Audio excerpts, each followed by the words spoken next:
नमस्कार मित्रांनो, स्वागत आहे गणपती बाप्पा मोरया।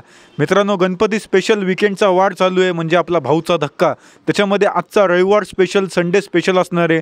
त्याच्यामध्ये नवनवीन कलाकार येणार आहेत, वाईल्ड कार्डची एंट्री होणार आहे आणि एक असा स्पर्धक येणार आहे जो सगळ्यांना हादरून ठेवणार आहे आणि मजा येणार आहे। या भाऊच्या धक्क्याला नक्की काय काय होणार आहे त्याच्यावरती आपण चर्चा करणार आहे। पण त्याच्यापूर्वी जर का तुम्ही सबस्क्राईब नसेल केलं, प्लीज मित्रांनो सबस्क्राईब करून टाका आणि गणपती बाप्पा मोरया बोलून या आपल्या कार्यक्रमाला सुरुवात करूया।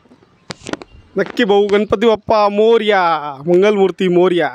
तर गणपती बाप्पा मोरयाचा गजर एवढ्यासाठी की जवळजवळ दुसऱ्या तिसऱ्या हप्त्यापासूनच प्रत्येक प्रेक्षकांना एक उत्कंठा होती की वाईल्ड कार्ड एंट्री।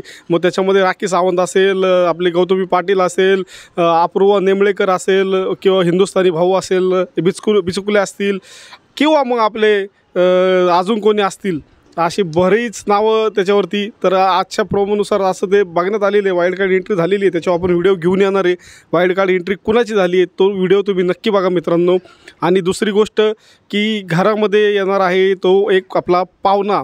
जसे आपण बघितलं मागचे 2-3 एपिसोड कलर्स मराठीचे चेहरे, मग आबिर गुलाला सारखा हे सिरियल असेल, किंवा मग दुर्गासारखी सिरियल असेल, ह्याचे कलाकार आले होते। त्यांनी घरामध्ये येऊन एक कल्ला घातला होता, आपापले मत मांडले होते, किंवा आपल्या घरातल्या बिग बॉसच्या घरातल्या सदस्यांबरोबर त्यांनी काही टास्क खेळले होते किंवा गेम खेळले होते। ते बघून जरा बरं वाटलं। पण यावेळेस येणारे एक विशेष पाहुणं ज्यांनी मागच्या वेळेसचं बिग बॉस गाजवलेलं आहे, असा आपला उत्कर्ष शिंदे, उत्कर्ष भाऊ। आता वाईल्ड कार्ड एंट्री आहे की पाहुणा आहे हे तर मला सर असं वाटतं की तो आपला पाहुणा म्हणून तिथं आलेला आहे। आणि तो आल्यानंतर तिथं आपल्या सदस्यांबरोबर तो बराचसा कल्ला घालतो आहे, त्यांना बरंचसं इमोशनल आपण करतो आहे असं म्हणू शकतो। कारण तो त्यांच्यासाठी घरातील प्रत्येक सदस्यासाठी तिथं एक गिफ्ट घेऊन आलेला आहे। म्हणजे फोटो वगैरे असतील किंवा अजून विविध प्रकारचे काही गिफ्ट असतील, ते गिफ्ट तो घरातील सदस्यांना दाखवतो आहे। मग फोटो असतील तर बाकी आपले सदस्य सगळे भावूक होतात ते। मग जसं आपण बघितलं की प्रोमोमध्ये अंकिताला तिच्या गणपतीचा, म्हणजे मालवणीला तिच्या गावचा एक गणपतीचा फोटो घेऊन दाखवलेला आहे। अंकिता प्रोमोमध्ये म्हणते की हे माझे घरचे गणपती, आमच्या गावचे गणपती।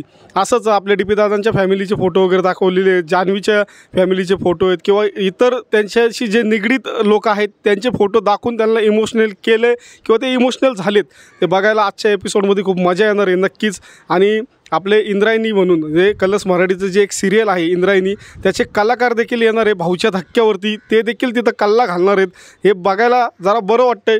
काल आपण जसं बघितलं की निकीवरती खूपच खरडपट्टी झालेली आणि ती गरजेची होती, कारण तिचं जे तिच्या डोक्यामध्ये जी हवा गेली होती, रितेश भाऊंनी ते जे सांगितलं की स्तुती केली ती तुम्ही मनामध्ये तर लावून घेतलीच, पण ते मनापेक्षा तुम्ही जास्त ती हवा ती डोक्यात तुमच्या गेली। ती हवा डोक्यात गेल्यामुळं तुम्ही खूपच फडफडायला लागल्या, खूपच तुम्ही हवेमध्ये होता। एवढा हवेत असण्याचं कारण काय, तुम्ही कॅप्टनला नडला, कॅप्टनच्या विरोधात गेला, किंवा टास्कमध्ये विविध प्रकारचे तुमचे स्टेटमेंट वगैरे झाले, तर बरं वाटलं। म्हणजे जवळजवळ महाराष्ट्राचं तेच म्हणणं होतं की निकीला थोडंसं सुनावलं पाहिजे, ऐकवलं पाहिजे। निकी असेल किंवा अरबाज असेल, अरबाजला देखील भरपूर एक्सपोज केला, आपण बघितलं कालच्या ह्याच्यामध्ये। तर भाऊचा धक्का काल म्हणावा असा खूप मनासारखा झाला, एकदम भारी झाला। आणि आज मस्त की भाऊचा धक्का होणार आहे तो गणपती स्पेशल, की आपण बघतोय त्याच्यात वाईल्ड कार्ड एंट्री असेल, पाहुणे कलाकार असतील, भाऊच्या धक्क्यावरती पाहुणे असतील, एक बघायला म्हणजे मनोरंजनाची पर्वणी असणार आहे आजचा एपिसोड। तर बघायला विसरू नका मित्रांनो। आणि बाकी ह्याच भाऊच्या धक्क्याबद्दल आपण जाणून घेऊ आपल्या गणेश भाऊंकडनं। नक्कीच की उत्कर्ष शिंदे हे फोटो घेऊन येणार आहे, त्यांच्या घरच्यांचे, वैभवच्या आईवडिलांचा पण फोटो आहेत, डीपी दादांच्या घरचा फोटो आहे, सगळे इमोशनल होताना दिसतं आहे। आणि त्याच्यानंतर आपण बघणार आहे की दादूसचा एक परफॉर्मन्स असणार आहे, म्हणजे दादूस म्हणजे आपले एक नंबर आईलो त्यांचं ते गाणं, त्याच्यामुळे ते फेमस, त्याच्यामुळं ते अतिशय त्यांचा उत्कृष्ट असा डान्स परफॉर्मन्स आणि म्हणजे संगीताचा परफॉर्मन्स असणार आहे। त्याच्यानंतर आपण बघणार आहे ते म्हणजे संगीताचा एक परफॉर्मन्स, अशा 2 पोरी आहेत, ते सलीम मर्चंटसुद्धा येणार आहे, सलीम येणार आहे, त्यांचं पण एक नंबर परफॉर्मन्स असणार आहे, सॉन्ग परफॉर्मन्स त्यांचा असणार आहे। त्याच्यानंतर आपण बघणार आहे की 2 पोरी आहेत तर त्या पण परफॉर्म करणार आहे। आणि संदीप पाठक त्यांच्या खास शैलीत त्यांचा इंद्रायणीचा जो डायलॉग आहे तो आपण म्हणताना आपण दिसणार आहे। आणि त्यांच्याच शैलीत रितेश भाऊ देखील बोलणार आहे की माझं नाव रितेश विलासराव देशमुख आहे, खानदानी आहे, आणि असं काहीतरी मस्त तो डायलॉग आहे, तो इंद्रायणीचा डायलॉग आहे, तो त्यांना शोभून दिसणार आहे। तर ते आपल्याला बघायला मिळणार आहे। पण मित्रांनो, या सगळ्यांमध्ये पुन्हा एकदा एक टास्क असणार आहे जो घरच्यांमध्ये पुन्हा एकदा कटुता आणि गोड स्वभावाचा एक टास्क असणार आहे. त्याच्यामध्ये आपण एक प्रोमो आलेला आहे, त्याच्यामध्ये आपण बघितलं की पंढरनाथ कांबळे म्हणजे आपले पॅडी दादा हे निकीला जो कडू लाडू आहे तो त्यांना देते. कडू लाडू का म्हणजे की त्याच्यामध्ये तिला की ही मला कधी पॅडी सर म्हणते, कधी पंढरनाथ दादा म्हणते किंवा काहीतरी वेगळंच म्हणते. तर मग काय एवढं सगळं बोलण्याच्या नंतर मग तू एक काम करावं, मला डायरेक्ट पंढरनाथ बोल किंवा डायरेक्ट पॅडी बोल, मला हे सगळे काय उपमा काही देऊ नको, मला एवढी इज्जत काही देऊ नको, कारण की तू मनापासून तर एवढी काही इज्जत मला देत नाही. त्याच्यामुळं हा तुला कडू लाडू घे आणि हा तू गोड म्हणून खा. तर मग ती थोडासा खाती आणि ती त्याच्यानंतर मग ती म्हणते की मी हा थोडासा खाल्ला आणि मला अजून पण येणार आहे, त्याच्यामुळे हा थोडासा खाल्ला. तर रितेश भाऊ पण हसताना आपण बघितलं. त्याच्यानंतर आपण एक बघितलं की जान्हवीला एक कमेंट वाचायला लावलेली आहे, की कमेंट आहे की म्हणजे ते महाराष्ट्र बघतोय म्हणतोय तो एक सेक्शन त्यांनी चालू केला होता. त्याच्यामध्ये जे प्रेक्षकांची जी पण कमेंट होती, फॅन्सची कमेंट होती ती आपण बघत होतो. तर जान्हवीला एक कमेंट म्हणजे हास्यास्पद कमेंट आहे. जान्हवीला वाटलं की बाबा काहीतरी एकदम धगधग वाढवणारी काहीतरी कमेंट आहे, की अशी कमेंट होती ती की तुम्ही माझं नुकसान केलेलं आहे, 3,500 रुपयाचं तुम्ही नुकसान केलेलं आहे. कारण की 3,000 एकदम स्पेसिफिक झालं तर 3,568 रुपयाचं तुम्ही माझं नुकसान केलेलं आहे जान्हवी किल्लेकर. आणि ते नुकसान असं झालं की तुम्ही जेव्हा घनश्यामला ओरडले तेव्हा माझ्या बायकोच्या हातात होता तो डायनिंगचा सेट आणि तुम्ही ओरडले तसे ती डचकून ते पडलं खाली. त्याच्यामुळे तुमचं ते नुकसान, मला तुमचा फोन नंबर पाहिजे, तुम्ही बाहेर आल्याच्या नंतर मला तुम्ही ते भरून द्या, मला पैसे द्या. त्याच्यावरती सगळे हसले आणि एकदम खेळीमेळीचं वातावरण असणारे, मजा येणारे त्या भाऊच्या धक्क्यामध्ये. आणि आपण वाईल्ड कार्डवरती जसे भाऊ बोलले की वाईल्ड कार्डवरती आपण एक व्हिडिओ तर घेऊन येणारच आहे मित्रांनो, पण त्याच्यानंतर की निकी आणि अरबाजच्या याच्यावरती आपण बोलणार आहे की निकी आणि अरबाजचा जो विषय तो झाला भाऊच्या धक्क्यावरती. आणि त्याच्यानंतर मग आपण बघितलं की बऱ्याचशा प्रेक्षकांना असं वाटलं असं बाबा अजून काहीतरी त्यांना बोलायला पाहिजे होतं, किंवा निकीला जी शिक्षा झालेली ती भांडी घासायची आणि कॅप्टन न होण्याची.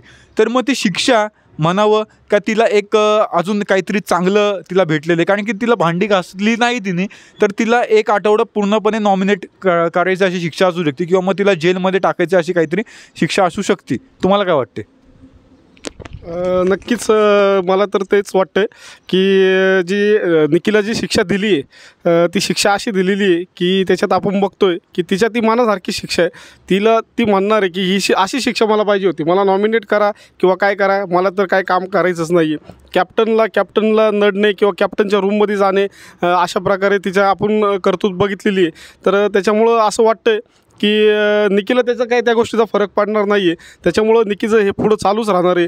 जरी रितेश भाऊंनी भाऊच्या धक्क्यावरती जरी सांगितलं, हिंदीच्या आपण बिग बॉसला 13व्या सीझनला बघितलं की निकीला सलमान भाऊ बोलून थकले. सलमान भाऊ त्यांनी देखील हात टेकले होते तिच्यासमोर की बाबा आता हिला काय मी बोलू. पण आता रितेश देशमुखांना देखील अशाच प्रकारे ती त्रास देणार आहे का हे बघू. नक्कीच हिंदी आणि मराठी बिग बॉसमध्ये खूप फरक आहे. मराठी आपला ऑडियन्स किंवा मराठी प्रेक्षक खूप आपले हे आहेत आणि एकदम मनावरती घेतात. तुम्ही जसं जान्हवीचं सांगितलं, मी तर म्हणतो अजून बऱ्याच जणांचे त्याच्यामध्ये कमेंट्स दाखवणार असणार आहेत ते. मग अरबाज असेल, निकीला देखील कमेंट्स किंवा मग अजून एखादं रील्स वगैरे दाखवू शकतात, DP दादांनाही दाखवू शकतात. बरेचसे असे घरामध्ये जेवढे आहेत त्यांना हे करू शकतात. वैभवच्या बाबतीत देखील ते घडू शकते. मला तेच वाटते. नक्की आता काय आजचा एपिसोड आहे बघायला खूप मजा येईल. तुम्हाला काय वाटतं भाऊ? नक्कीच बरोबर आहे की ते तर होणारच आहे. आणि मित्रांनो की रांगडी माणूस म्हणजे आपला जो एंट्री होणार आहे कोल्हापूरचा आपला रांगडी माणूस, त्याच्याविषयी होणार आहे की एकदम तगडा वाईल्ड कार्ड जो असणार आहे, 1 नंबर असणार आहे मित्रांनो. तुम्ही नक्कीच बघा तो व्हिडिओ की कोण येतो, कारण की बरीचशी जणं म्हणतात हे की संग्राम चौगुले, RJ सुमिते, देवदत्त नागे असं सगळं. पण मी तुम्हाला कन्फर्म सांगतो, एक हिंट पण देतो त्याच्यासोबत की बाबा हे कन्फर्म आहे आणि हा तोच आहे. तुम्ही नक्की तो व्हिडिओ जाऊन बघा मित्रांनो. आणि भाऊच्या धक्क्याला तर 100% या भाऊच्या धक्क्याला मजा येणार आहे. तुम्ही नक्कीच बघा. तो भाऊचा धक्का 2 तासाचा कमीत कमी तरी असू शकतो, कारण की एवढे सगळे कलाकार येणार आहे, एवढं सगळं जे सेगमेंट असणार आहे त्याच्यामध्ये तो 2 तासाचा तर 100% तो असू शकणार आहे. 1 नंबर असणार आहे, मजा येणार आहे. तुम्ही पण नक्की बघा. भाऊचा धक्का संपला की आपल्या लाईव्हला देखील या. धन्यवाद मित्रांनो. जय हिंद, जय महाराष्ट्र.